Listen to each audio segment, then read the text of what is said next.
My name is Henry Matthews. I'm the course manager at Writtle University College, and I have two also Writtle people here on stage with me who will introduce themselves.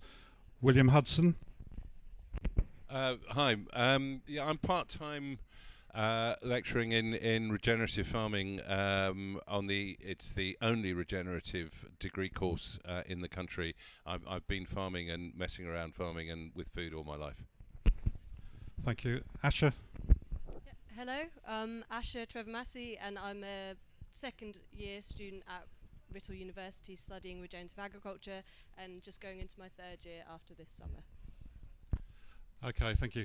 For those of you unfamiliar with Writtle, we're situated in Essex near Chelmsford.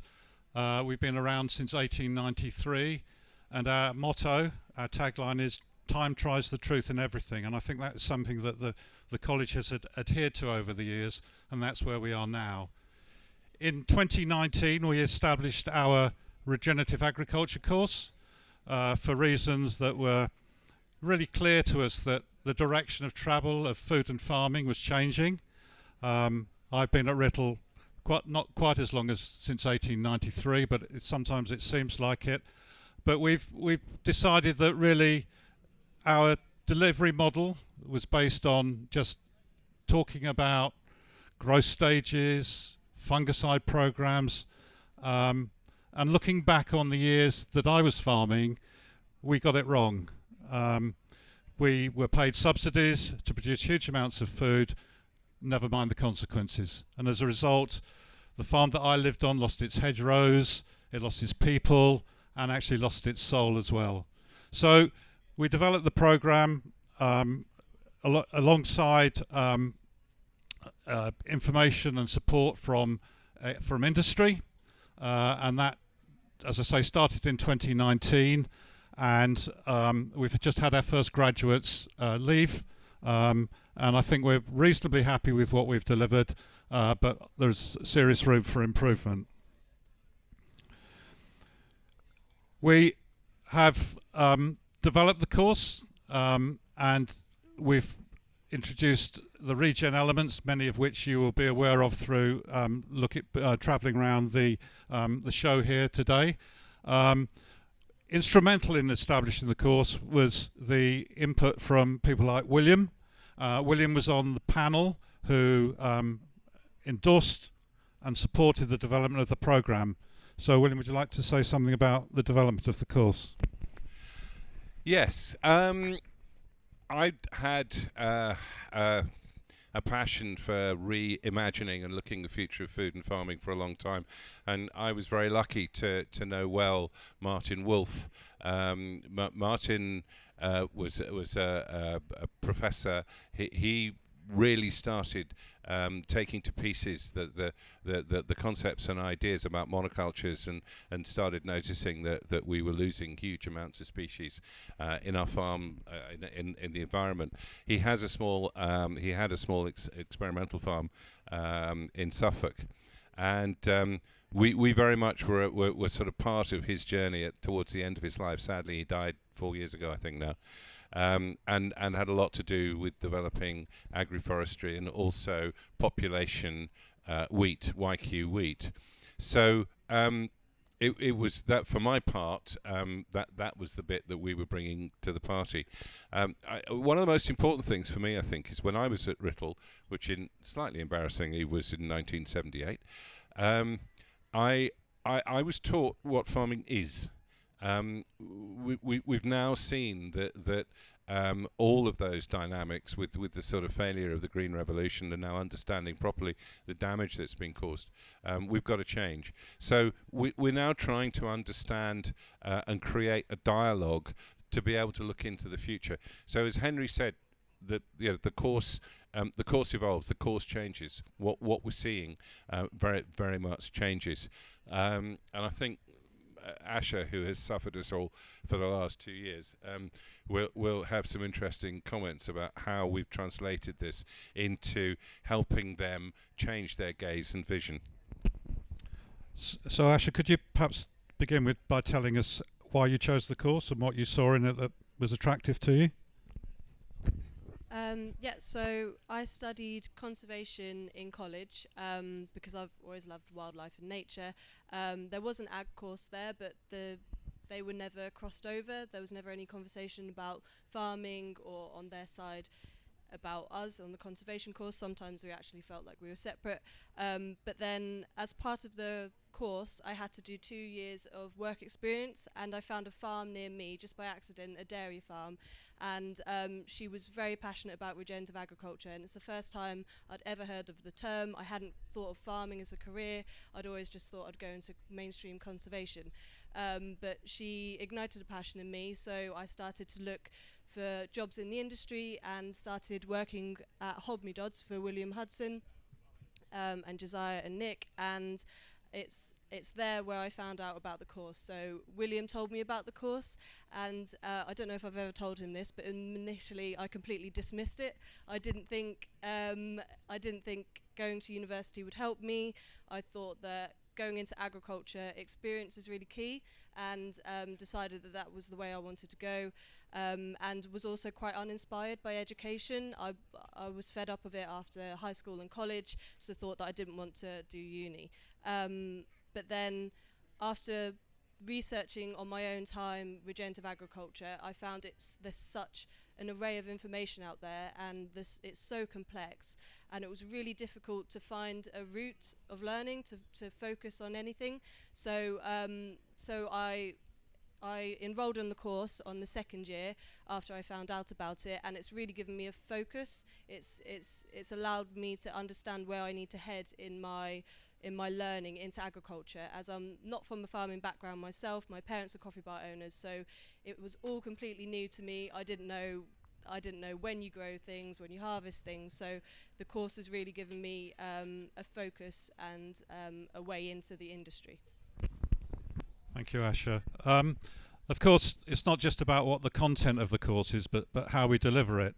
And at Rittle, across all of our courses, we're very keen to centre our teaching and learning on the students.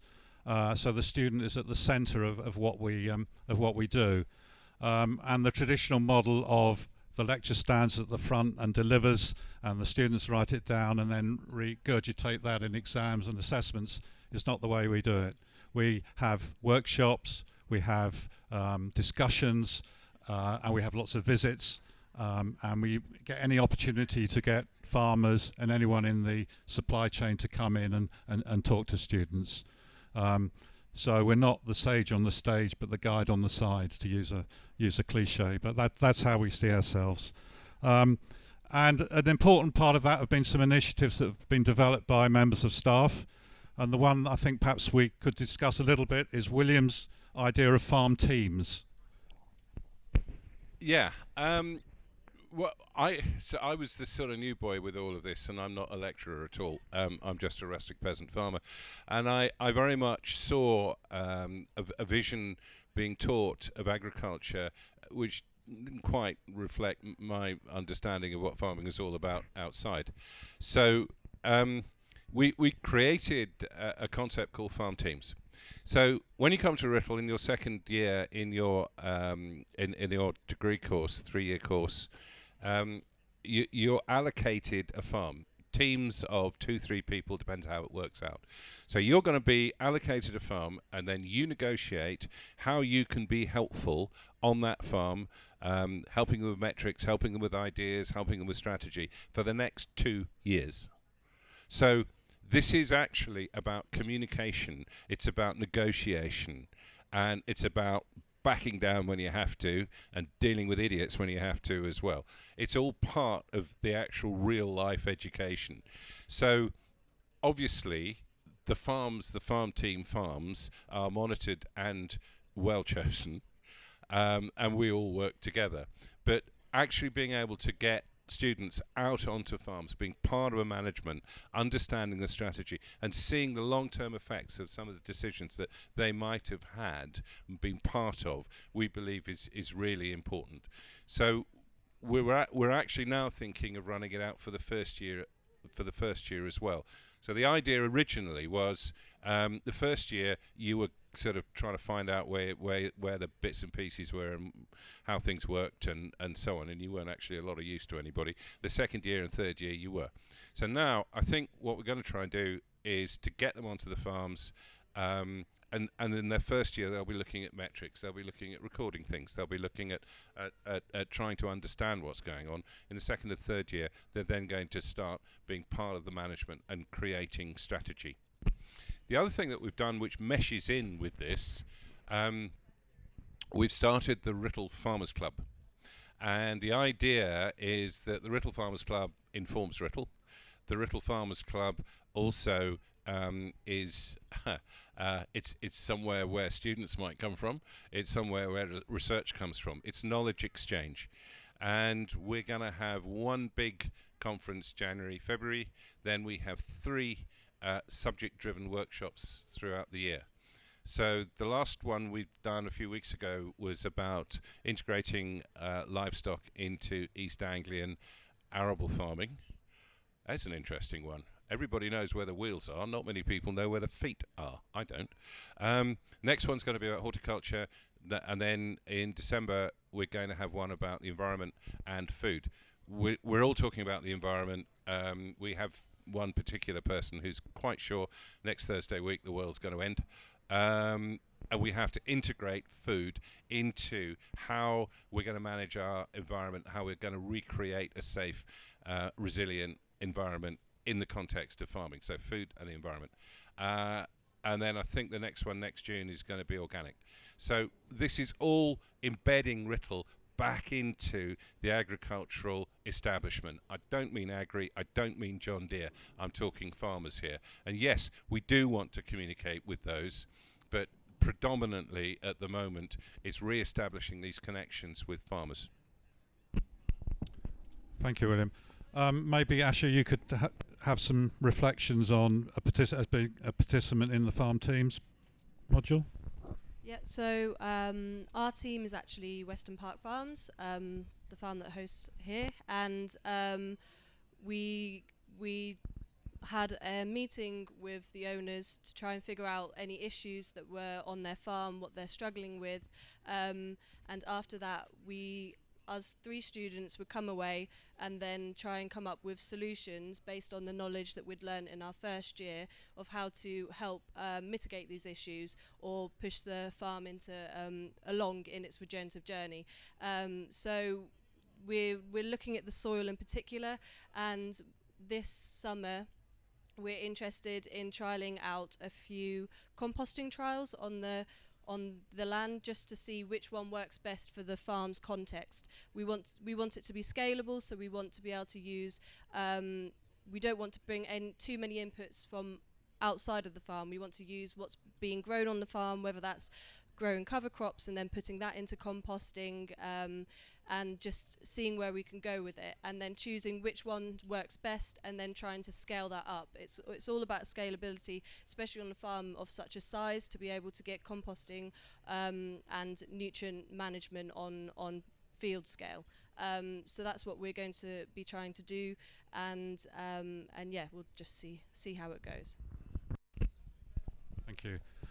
One of the other aspects of the course is that we have a farm at Writtle, and we're very keen to embed that into our teaching.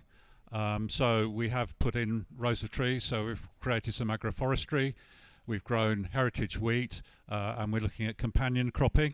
And the idea really is that we integrate that with our sheep flock, and we're also intending to buy our own cattle. At the moment, the cattle we have in come in on a bed and breakfast basis.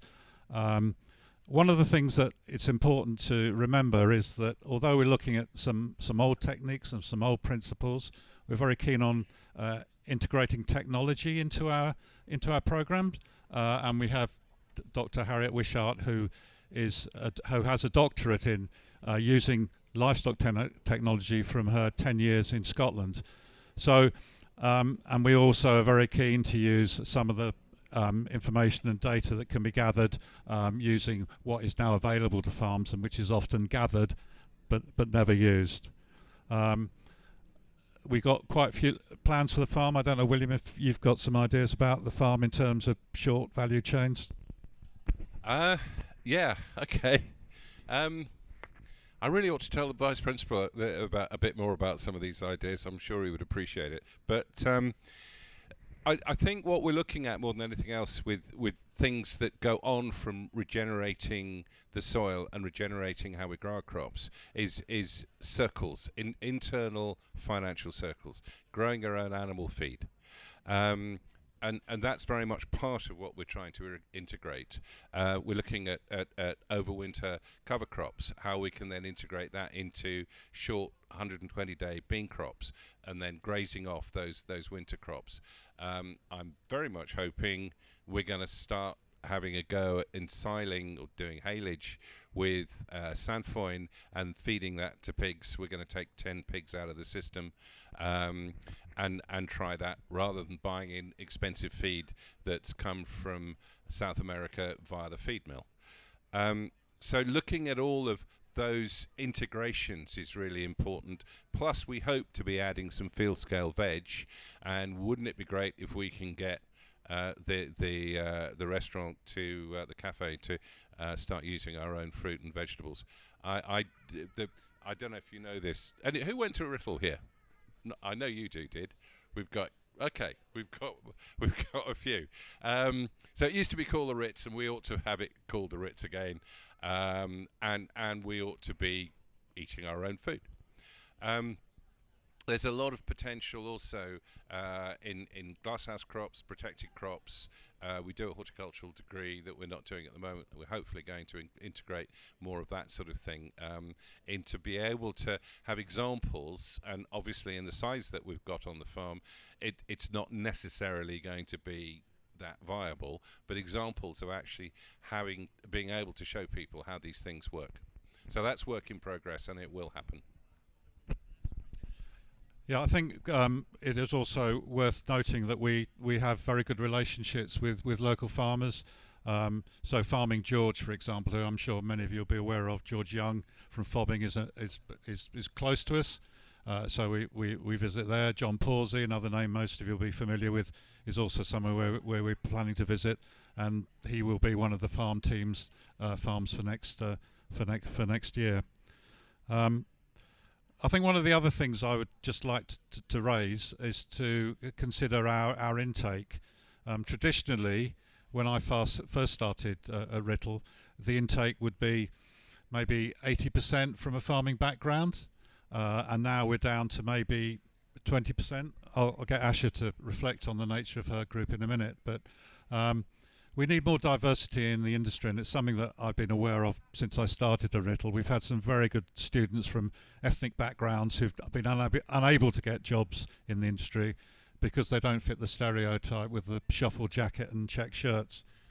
He says, looking around hopefully, and I was dressed like that. I think we're getting there. We have got a rich diversity of students now, which has to be applauded. It does present challenges.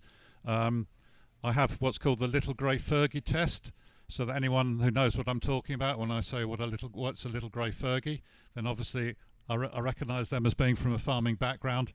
If they don't, then we realise we've got a bit of work to do to try and get them up to speed. But we get there, and I think that's something that we should be proud of. Yeah, so as I mentioned before, I'm personally not from a farming background, and it's quite daunting getting into the farming industry when you have absolutely no clue of how to grow anything or how anything works. And so coming onto the course, it was quite refreshing to find quite a few others that weren't from a farming background as well. I didn't feel so out of my depth as I might have. And it's also really interesting, the conversations that can happen between us students. So me, who's new into the industry, doesn't really have too much of a background, might come along and start going on about outwintering cattle or any really new, or bokashi, composting, or any new exciting innovative idea, and saying, oh, that's what we should be doing, that's the future. But then I'll be humbled by someone from a farming background that will say, okay, it's a good idea, but what about this, and have you thought about this? And that's when the actual learning can come. That's how it will grow. And again, vice versa, some of our students are from a farming background and weren't so open for regenerative mindset. And us students that have been pushing them and asking them why they do what they do, and whether they can change, and can they do trials on their farm and things like that. So it's really interesting to see the conversations that can happen and a larger growth of knowledge come from it. I think we recognise that people who haven't come from a farming background often offer something more. The other point to make really is that we take in mature students, and again they bring quite a lot to the programme as well, in that they have life experience that will bring extra skills, experiences to the module and to the discussions.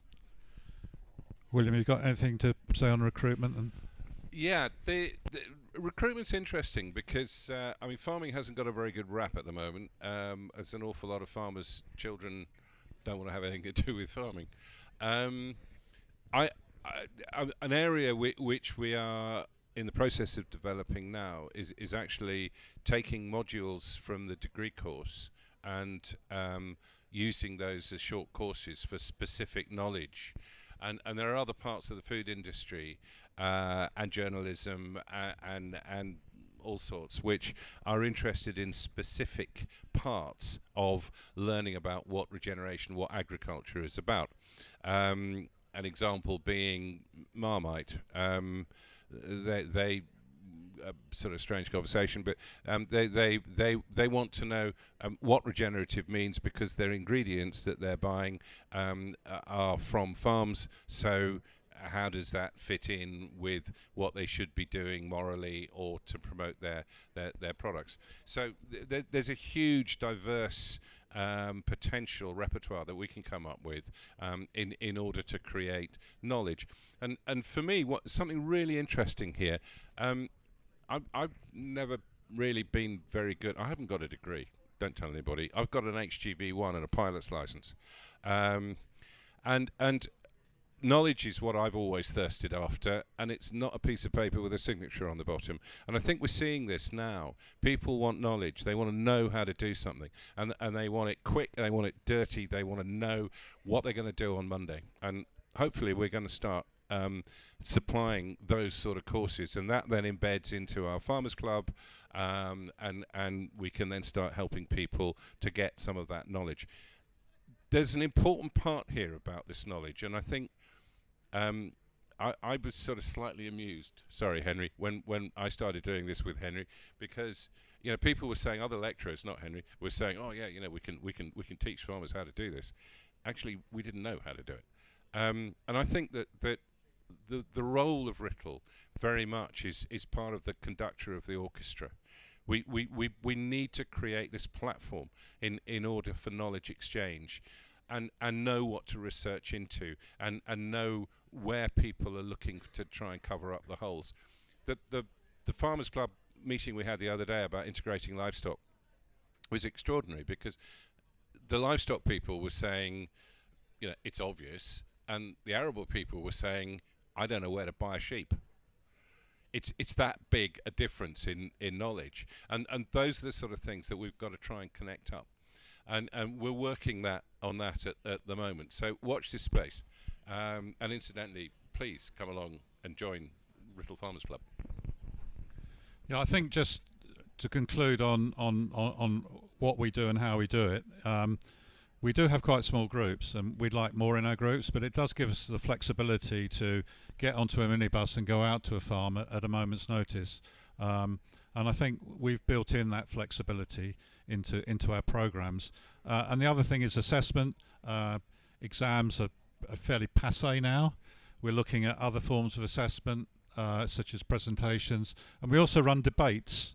So students are assessed on their ability to put forward a point of view which might not necessarily be their own, and we find that very successful, and that is something that I think we will extend into other across many of the modules.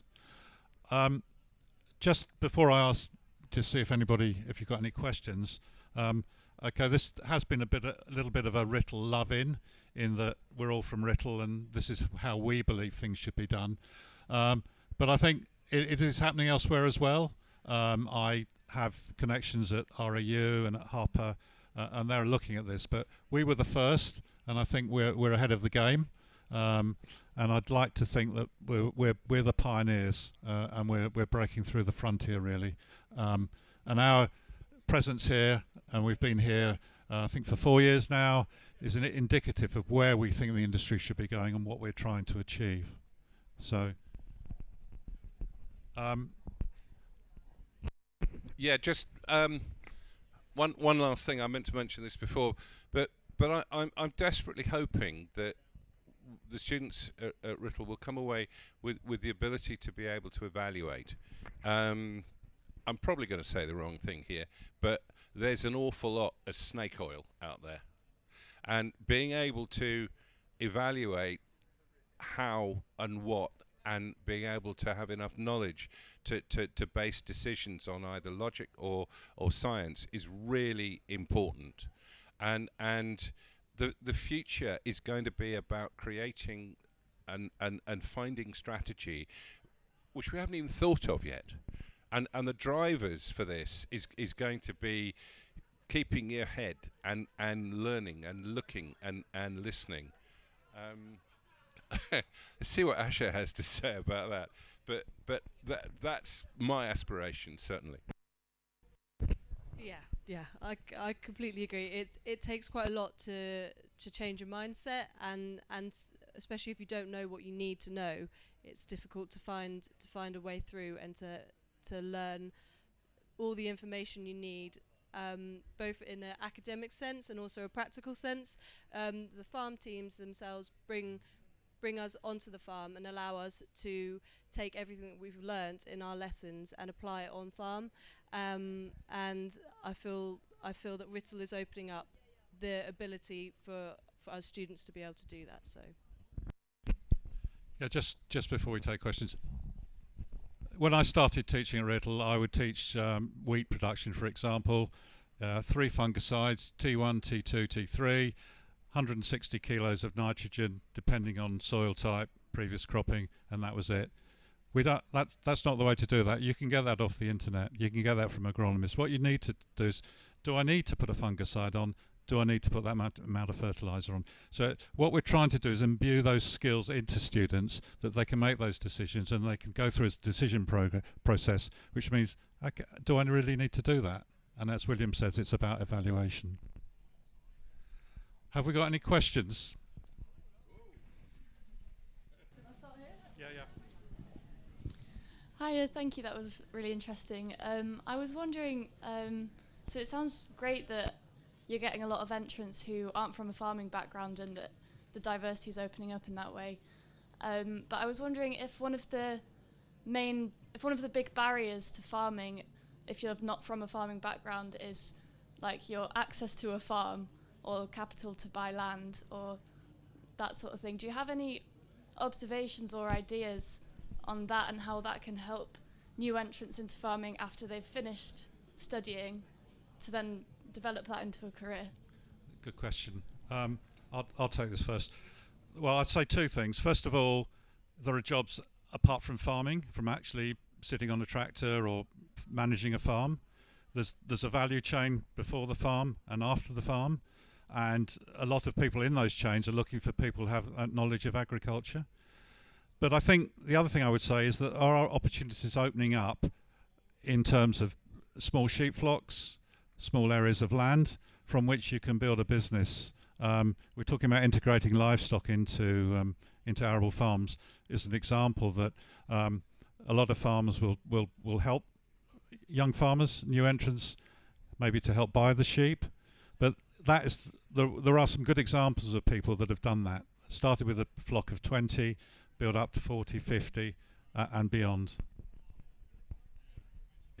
Yeah, just very briefly. I think that I hope that we're also showing people the background of regeneration and agriculture, who then will be looking at policy making and journalism. You need this knowledge in order to be able to talk about those. But I also think that land release is going to change. I think land ownership and management is going to change. But there's another concept more and more being talked about, which is enabling. A farmer, a landowner, enables others to create businesses around them, so that farmer doesn't have to own them all. Enterprise stacking, call it what you will. I think there's massive opportunities out there. Next. Gentleman at the back in the green t-shirt.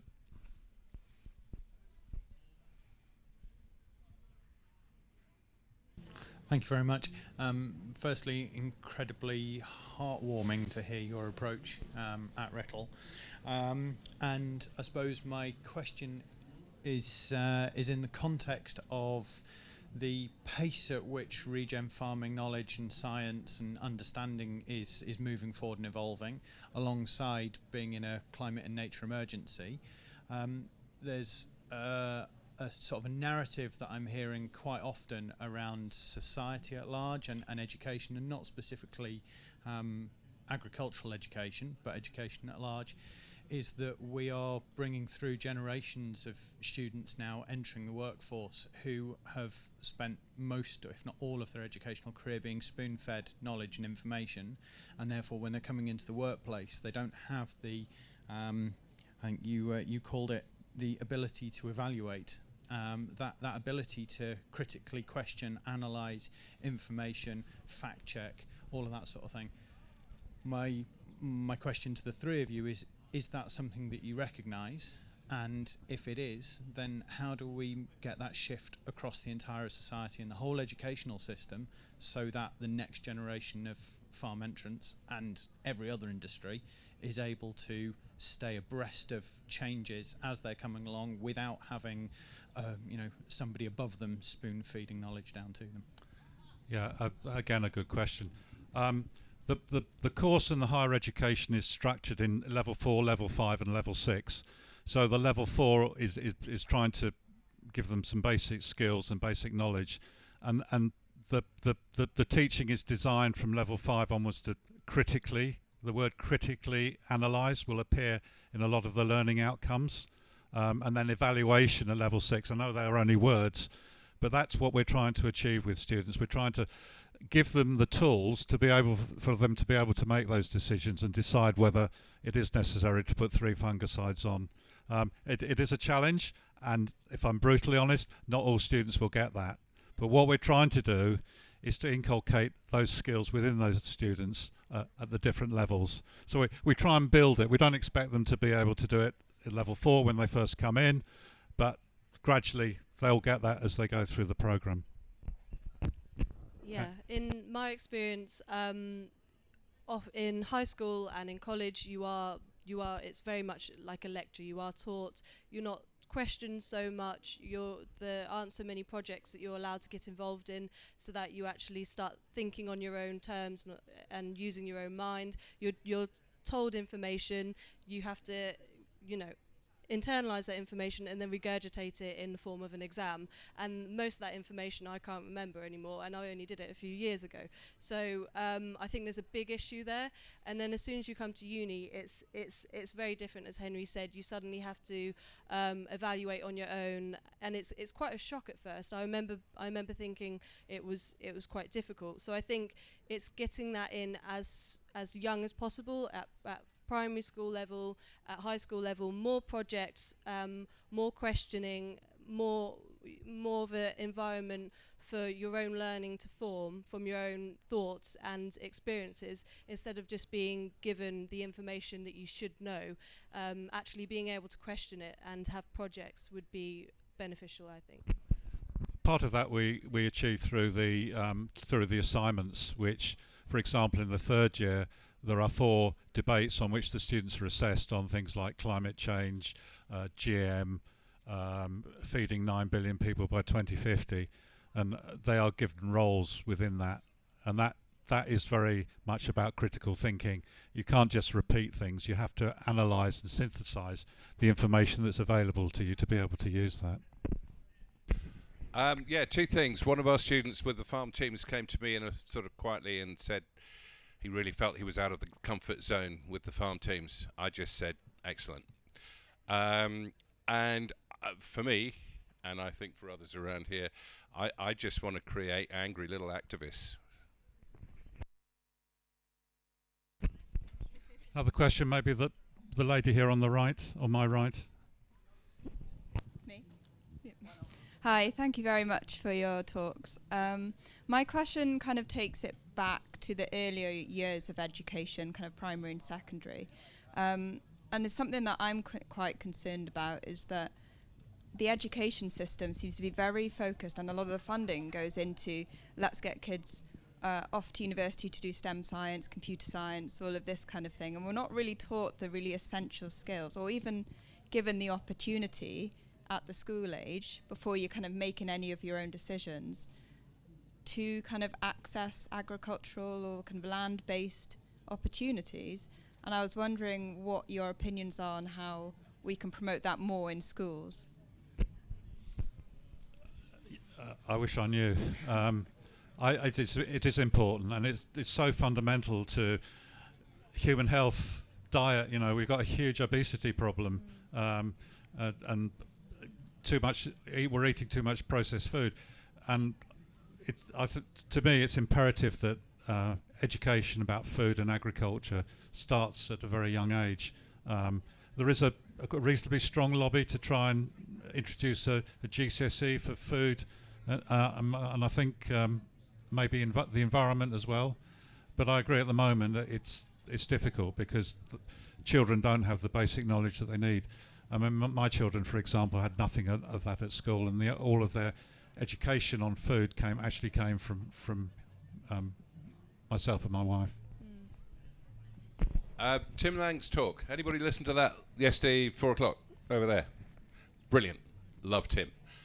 Somebody said to Tim we ought to have a gardening GCSE. And I think that we should be talking about food and growing things right from the very start. What do you think? Yeah, if I could just add, interestingly, I was talking to a gentleman yesterday, and farming was never talked about as a future career when I was in high school. I didn't even know that there was a conservation college until I really had to look for it myself. And he pointed out that it's not talked about, and also if it is talked about, there's not a level of respect for going into farming as a career. It's seen as almost like a cop-out, like you can't think of anything you might be able to apply yourselves to. I have a friend who, she's a daughter of a farmer, and when she told her friends in high school that she was going to be a farmer as well, I think they said to her, is that you can't think of anything else to do? Is that all you want to do with your life? So I think there's a level of, there's such a disconnect from a general populace, especially in towns and cities. They have no idea all the levels that a farmer works at in order to get their farm running. They're vets, they're agronomists, they're scientists, soil scientists, and there's just such a disconnect that the respect isn't there. And I think on the education side, there's massive opportunities in every single lesson to apply it back to farming. If you're talking about enzymes in biology, you go out to a compost heap in the schoolyard, and then you talk about food. If you're talking about sociology, you can talk about how food is applied to that, or politics and how food is applied to that as well. There's so many opportunities in every single lecture. That's a really good point, but I think there's another issue in the sense that the teachers don't know. They don't know how to apply it to farming and agriculture, and then you've got to consider the point as well that we need it from such an early age. It's all very well having a GCSE for food and farming, but that's when children are making the decision. They need to be exposed to that earlier on in order to make that kind of informed decision if they then want to do it. Because I think they introduced a natural history, or are introducing a natural history GCSE at the moment, and it's great, it's progress, but I think the problem is children are like, oh, why would I pick that? Because they don't know what it is, because they haven't been exposed to it enough at an earlier age. And I think that's the real concern for me, is that we need our teachers to be more integrated into the systems in order to be able to teach that at an earlier age. Thank you. We've got quite a few more questions. I think that the lady at the back there has been straining her arm for some time. So,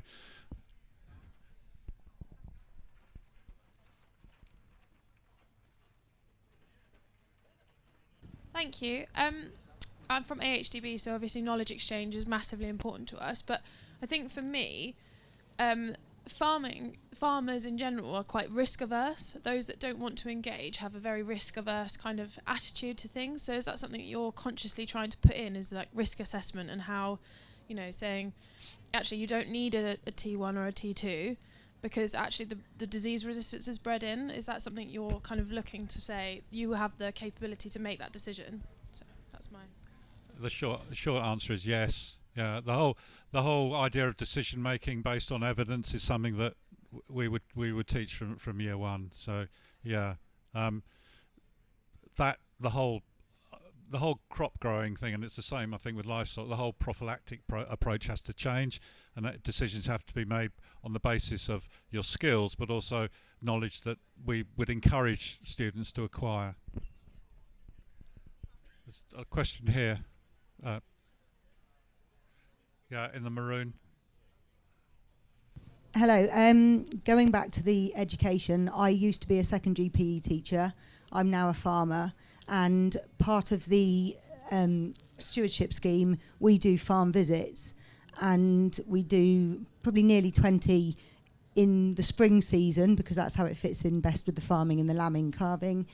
The amount of pleasure we get out of teaching those kids and the massive amount of information we get across to the adults, the teachers, and the kids is amazing. And I mean, rather than a question, I just want to say to all farmers here who would like to get people onto the farm and teach them, do it. It's so rewarding. And Leaf, I know over there, they do all the training courses. So you don't have to know how to teach. They'll teach you what to do, but it's amazing. And I wish we had more time to be able to do it. But I think it is. It's university age. It's far too late. It's the basics. We need to get into the kids on how to grow healthy food, cook healthy food, and just know how the soil works. It's just so important. So thank you very much for your course as well, because it's so needed in the farming systems now. So Thank you. Just farmers are, in the most part, are very keen to have people onto their farm to explain what they're doing. And Open Farm Sundays is a good example. And the farm visits that were financed through the environment schemes are also very worthwhile. More questions? We'll take the gentleman there and then the lady at the front. My name's Roger Packer. I'm from Western Sydney University in Australia. I'd like to ask a question about the wider education environment. I was a graduate of Y College, which is closed, of course, and I worked originally for Hawkesbury Agricultural College, which was swallowed up by a university, and we now had two pressures squeezing out agriculture. One was from above, where they want to amalgamate courses and share courses, so it makes the sort of farm visits very difficult. We used to do that, and I'd encourage you to keep it for as long as you can, because it's brilliant. But the other pressure is coming from the students, who now have to pay for their education, unlike in my time, and have to work. And they find it difficult to get out to farms as much as they used to, because they're stacking shelves in supermarkets or things like that. Is this not a problem for you? And if so, how are you dealing with and are you dealing with blended learning, where we have online and face-to-face stuff? Okay, I think there were three questions there. I'll try and remember what they were. In terms of blended learning, we don't do that, but it's something that I think we will do. Obviously, during COVID, we adapted quite quickly to online teaching. In terms of the students working and the fact they're paying, it has changed the dynamic between students in the university. And students, forgive me, but they are far more transactional now. They're less willing, not present company excluded, they're less willing to do things if there isn't a mark attached to it. The fact that some students are here would indicate that they're actually not like that, but a lot of students are. So that does make it difficult. So we do have to encourage them to participate in things. And if I'm honest, sometimes students won't come on visits because they don't think they have to. But we try and really encourage them because it's such a valuable part, an important part of their learning. And I've forgotten what the third question was.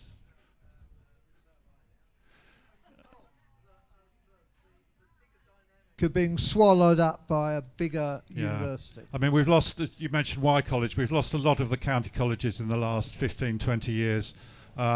And it is a problem, and agriculture has been seen as less important. But I think the principle that shut Writtle or changed Writtle would have a lot to answer for, because we've been around a long while and we do make quite a contribution to the local farming community.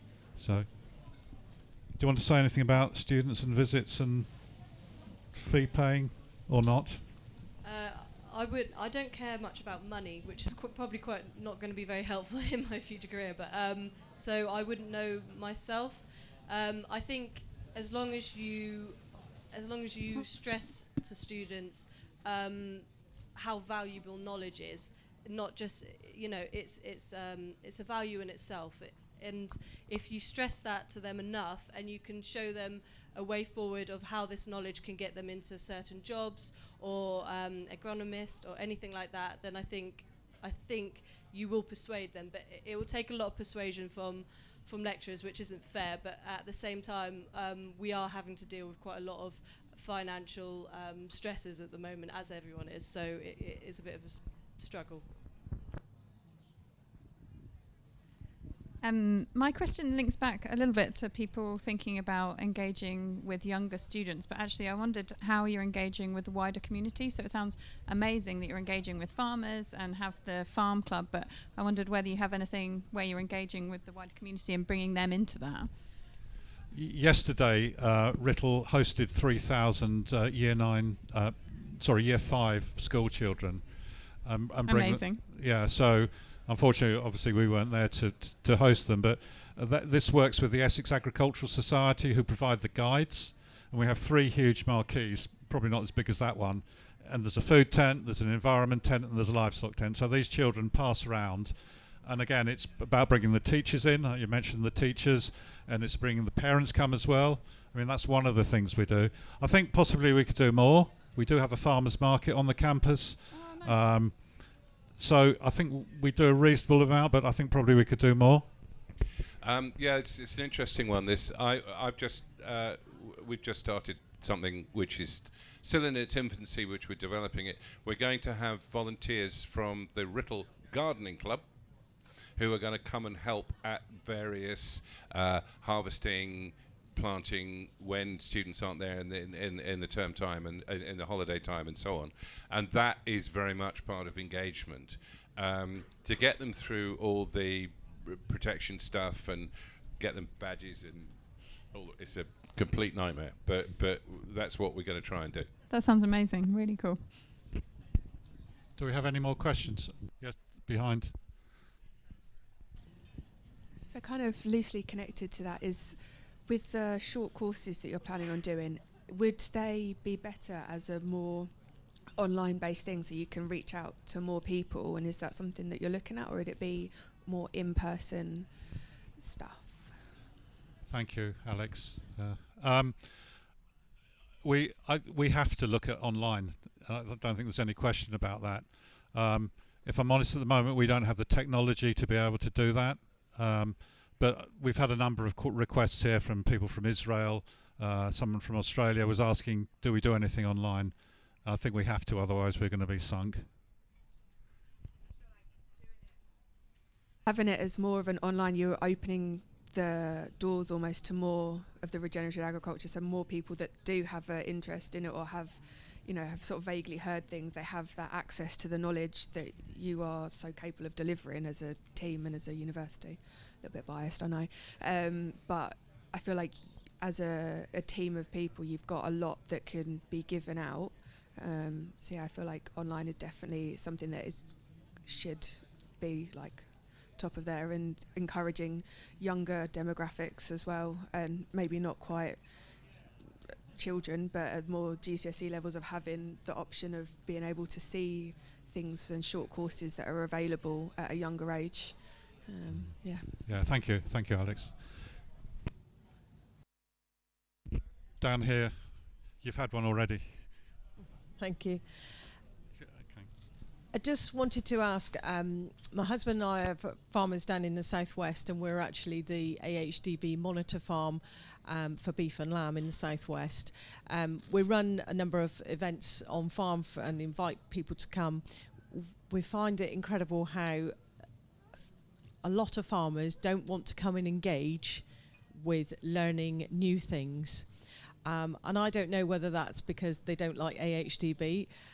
Maybe it's they don't want to come to our farm and they don't like us. I don't know. But I hope that, that you guys will be able to encourage those students to, it's all about continual learning, isn't it?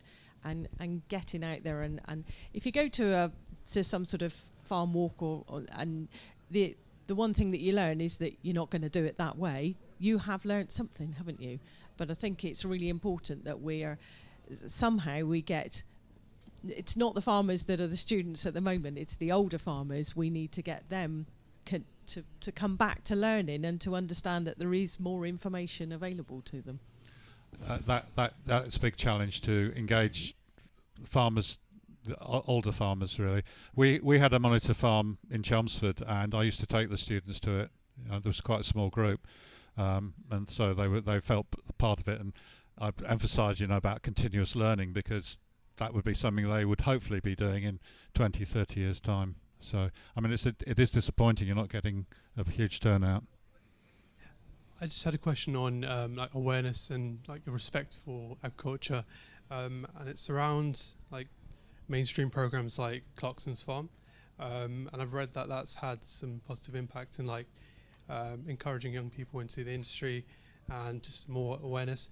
I wondered if you've seen that in your courses, and if you think that's if that's only a short-term effect or something more long-term. The Clarkson Farm thing is really interesting, because I know, I forget which group it was, but one of the groups that came in that had inspired at least 3 or 4 of them to think about agriculture. It must have been quite recently. Is it short-term? I don't know. I would hope not, because it's had a big impact. I think it's Amazon's most watched program, and I think the messages of how difficult farming is, and some of the issues that farming faces, I think, have been portrayed quite well in a humorous way.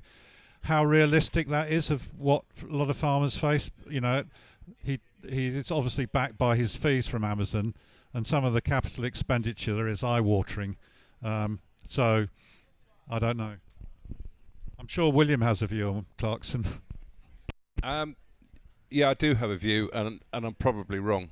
But okay, it is publicising the issues around farming. However, I think he's taking advantage of his celebrity. And when I wrote to him and asked him if Rittle could have 50% of his fees, he didn't write back. Yeah, it's a difficult one. I think creating any publicity is good publicity, and I think he's done quite well in raising awareness of some of the issues. But I'm not sure how realistic it is in terms of the way forward. Thank you. Okay, sorry. Yep. Agritechie, we run Early Careers Innovators Forum. I'd be quite interesting to hear from you about. So, I think we know that farming is not really seen in agriculture as an attractive industry, but it's really exciting. We know there's a lot of innovation, and it's really exciting to be working in that. In terms of what you're doing, what you're doing to change that narrative that is it's quite hard to break. It is very hard to break, and we do have an image problem. Sort of as has already been mentioned, the image of farming is one that it's not attractive to young people, and it's people leaning on gates with straw hanging out of their mouths. So it's something we need to break, and I think it's incumbent on anybody involved in the industry to try and improve that image. How we do that, I don't know. I think perhaps the salary levels have been quite low, but they're coming up. And as I said before, it's not just about sitting on a tractor. There's far more to farming than that. So I think it's something we all are responsible for. Okay, I think we've got time for one more. Hiya, my name's Tabitha. I work for Leaf Education, and a couple of comments being thrown around here, which is quite interesting. And I know the work you guys are doing is absolutely fascinating, and it's brilliant to see that regen course. And I think conversation perhaps to be had afterwards with you guys. But just from a comment mentioned earlier, sort of a teaching in school about agriculture. There are loads of organisations within the agri-industry that are doing so much from early years through to secondary, and it's the continuous touch points that are really important. So I wasn't that long ago I was at school. I don't remember what I learnt in primary school. I went out on farm, don't remember it. But actually the secondary school is really, really important. We've just done a piece of teenager research, and we're launching next week the results. But actually teenagers are really positive about the industry. They just don't know. And it's getting that knowledge out there to them that there are opportunities available. It's just they just don't know about them. And I think that's a huge barrier. And as we touched on earlier, it's teachers, but we've got a great network of farmers. And we mentioned a minute ago, sort of CVAS training is an opportunity for farmers to really highlight the curriculum within school visits and get children and teenagers out on farm to offer them those next steps. And it's such a diverse industry. It's not just farming. And actually, they don't know, but they are positive about the industry. It's not a negative image they have of it. It's just a complete lack of understanding. And I think it's the whole industry needs to highlight courses such as you're doing to direct people there and showcase that there are opportunities available to learn more sort of regeneratively, but also within the whole agri-food industry, really.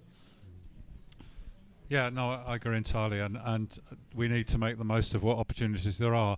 And it's not just farming, it's and William's very big on this, it's food and farming, and what could be more important than food? You know, it's such a crucial, not just for survival, but also for health.